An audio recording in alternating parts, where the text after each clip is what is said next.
ఈ లోకంలో ఉన్న వాళ్ళకి ఆ బెంగ లేదు.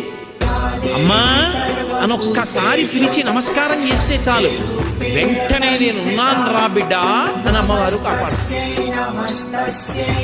మీకు నేను ఒక మాట చెప్తే మీరు ఆశ్చర్యపోతారు. ఈ శ్లోకం ఎంత శక్తివంతమో తెలుసా?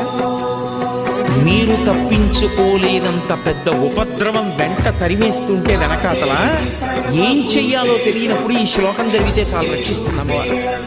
అంత శక్తివంతం. చండీ పరదేవత అనుగ్రహం అంటే అలా ఉంటుంది. అందుకే చండీ చరణవు అని చండీ పరదేవతని స్తోత్రం చేశారు శంకరాచార్యులు వారి ఈ శ్లోకంలో. అటువంటి అమ్మవారి పాదాలు పట్టుకుంటే సంస్కారవంతం చేస్తుంది మనస్సు. ఇక్కడ మీరు నన్ను ఒక ప్రశ్న అడగచ్చు, ఏమండి ఒకవేళ అసలు కోర్కెల మీద వ్యామోహం పోక, అసలు వ్యామోహం అనేటటువంటిది పోతే కదండి ధర్మబద్ధం చేసుకుందామన్న కోరిక. ఆయన అలా చెప్పారు.